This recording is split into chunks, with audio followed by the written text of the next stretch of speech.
Hello student of class 8th. Student, as you know that previous video में हम chapter second biology में chapter second discuss कर रहे थे और इस चैप्टर का नाम है micro organism our friends and foes. Student, हमारा जो चैप्टर था उसमें हम डिस्कस कर रहे थे माइक्रो ऑर्गेनिज्म हमारे लिए फ्रेंड कैसे हैं और फोल्स कैसे हैं, मतलब मित्र कैसे हैं और दुश्मन कैसे होते हैं। स्टूडेंट, हम डिस्कस कर रहे थे पेज नंबर 28 पे और फैक्ट टू नो हम डिस्कस कर चुके थे। नेक्स्ट टॉपिक हमें इस वीडियो में डिस्कस करना है। So student, let's start. Micro organism cause spoilage of food. Student, यहाँ पे हम समझेंगे micro organism cause spoilage of food. Micro organism food को स्पॉइल मतलब खराब किस तरीके से करते हैं। Micro organism like fungi and bacteria are responsible for the spoilage of food.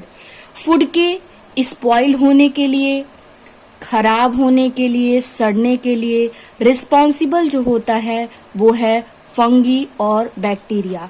मतलब फंगी और बैक्टीरिया के वजह से फूड खराब हो जाते हैं।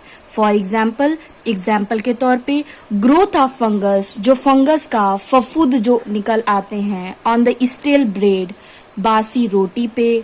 सोरिंग ऑफ मिल्क, मतलब बासी रोटी पे जो फंगस निकल आते हैं वो क्या है, माइक्रो ऑर्गेनिज्म का ही हार्मफुल इफेक्ट है। सोरिंग ऑफ मिल्क, दूध का खट्टा होना। रोटिंग ऑफ फ्रूट्स, फ्रूट का सड़ना। एंड वेजिटेबल्स, और वेजिटेबल्स का सड़ना। पुट्रफैक्शन, कहने का मतलब सड़ना। ऑफ मीट, मीट का सड़ना। ठीक है, आगे। और ऑल ड्यू टू माइक्रोब्स, ये सारे माइक्रोब्स के वजह से होते हैं। Micro organism on the availability of favourable condition. Micro organism favourable condition जैसे ही आता है, जैसे ही अवेलेबल होता है, grow on the food item, तो ये फूड आइटम पे ग्रो कर जाते हैं। And some time also produce, और कभी कभी तो ये प्रोड्यूस करते हैं toxic substance. Student, toxic substance कहने का मतलब होता है जहरीला पदार्थ।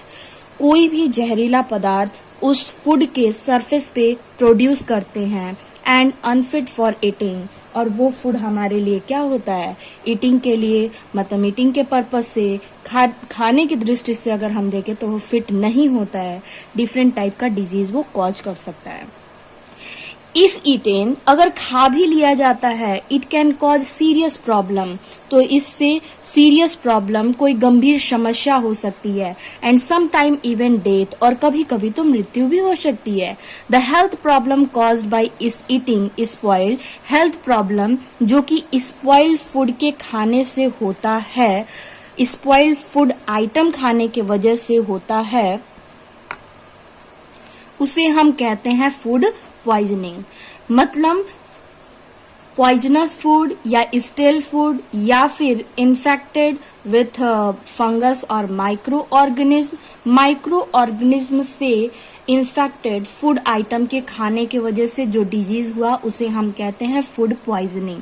Hence we should always eat fresh, इसलिए हमें हमेशा फ्रेश मतलब कि ताजे, कवर किए हुए, प्रॉपरली कुक्ड फूड, अच्छे से पकाए हुए फूड का ही सेवन करना चाहिए। यू कैन आइडेंटिफाई, आप स्पॉइल्ड फूड को, खराब हुए भोजन को किस तरीके से पहचान सकते हैं। यू कैन आइडेंटिफाई, आप पहचान सकते हैं स्पॉइल्ड फूड, खराब भोजन को, बाय इट्स बैड स्मेल, इसकी गंदी स्मेल से, महक से। डिसकलरेशन, मतलब रंग में जो उस परिवर्तन आ जाता है उससे। स्लिमी और कॉटन लाइक ग्रोथ, बिल्कुल रुई की तरह, कॉटन की तरह उसके ऊपरी सरफेस पे एक लेयर आ जाता है। सोर टेस्ट, और उसका खट्टा स्वाद। ये सारे एग्जाम्पल हैं जो कि ये इंडिकेट करते हैं कि फूड क्या है, स्पॉइल्ड हो चुका है। Food can be store for longer time by the different preservation techniques. Food को लॉन्ग टाइम तक हम प्रिजर्व भी कर सकते हैं बाय डिफरेंट प्रिजर्वेशन टेक्निक। बहुत सारी प्रिजर्वेशन टेक्निक्स आती हैं, उसे ध्यान में रखते हुए। सम प्रिजर्वेटिव, कुछ तो प्रिजर्वेटिव ऐसे भी होते हैं, सम प्रिजर्वेटिव दस प्रिवेंटिंग इट्स स्पॉइलेज, और कुछ प्रिजर्वेटिव को यूज करके जो कि फूड के स्पॉइलेज से बचा सकता है। स्टूडेंट, नेक्स्ट हमारा टॉपिक होगा फूड प्रिजर्वेशन। फूड प्रिजर्वेशन क्या है? Food item cooked or uncooked are all vulnerable to spoilage by the growth of microorganism। Food item जो कि पकाए हुए होते हैं और अनकुक्ड या फिर न पकाए हुए होते हैं और ऑल्सो वल्नरेबल टू स्पॉइलेज, ये भी शिकार होते हैं किसके? स्पॉइलेज, खराब होने के, by the growth of micro organism, उस पे माइक्रो ऑर्गेनिज्म के ग्रोथ के द्वारा। It is essential to prevent them, इसे रोकना बहुत ही जरूरी है। फ्रॉम स्पॉइलेज मतलब खराब होने से बचाना, रोकना बहुत ही जरूरी होता है। समटाइम, कभी कभी, we need to store food for longer time, कभी कभी तो हमें फूड को लॉन्ग टाइम तक स्टोर करने की नीड होती है इन आवर हाउसेज, हमारे घरों में, एज वेल एज, और साथ ही साथ फॉर कमर्शियल पर्पज, अगर हम शॉप वगैरह के लिए रखते हैं तो भी हमें लंबे समय तक इसे प्रिजर्व करने की या फिर हम कह सकते हैं कि इसे स्टोर करने की जरूरत होती है। This is done by the food preservation, और ये किस तरीके से किया जाता है? तो फूड प्रिजर्वेशन के द्वारा किया जाता है। अब आपके माइंड में क्वेश्चन है कि फूड प्रिजर्वेशन क्या है? जो हमारा क्वेश्चन है फूड प्रिजर्वेशन क्या होता है, इसे हम डेफिनेशन या फिर कैसे देख सकते हैं? Food preservation is the technique of treating food items. Food preservation एक ऐसी तकनीकी है जिसमें हम फूड आइटम को ट्रीट करते हैं। क्या करते हैं उसमें?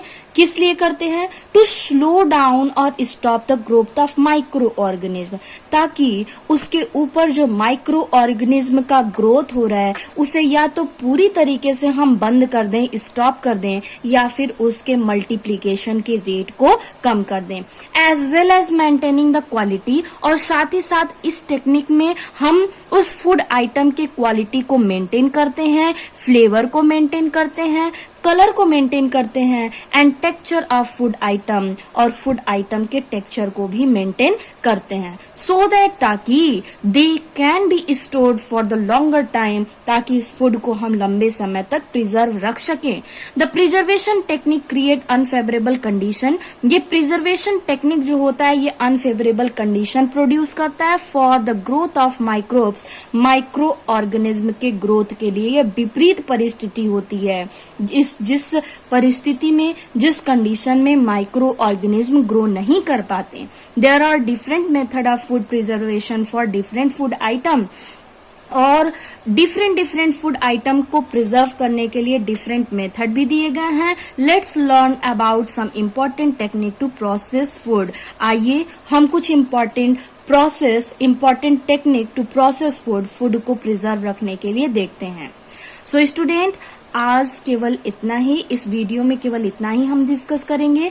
नेक्स्ट वीडियो में हम डिस्कस करेंगे कि ये इम्पोर्टेंट जो टेक्निक्स हैं वो क्या हैं। So thank you student.